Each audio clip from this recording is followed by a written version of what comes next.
How to replace the cartridge. Before replacing the cartridge, ensure the air supply has been disconnected. Loosen the bolts starting with 2 opposites. Then, unthread all 4 bolts completely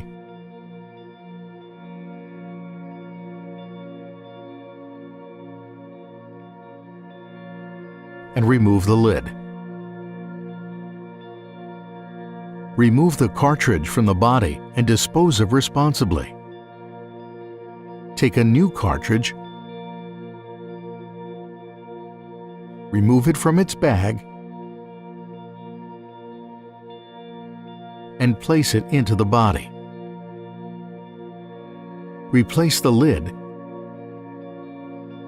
and secure with the bolts.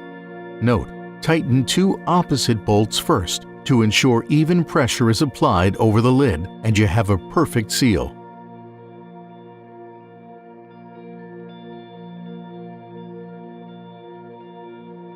Take your filter replacement sticker, write today's date on it, and adhere it to the body. Your cartridge needs to be replaced every 3 months or 400 operating hours.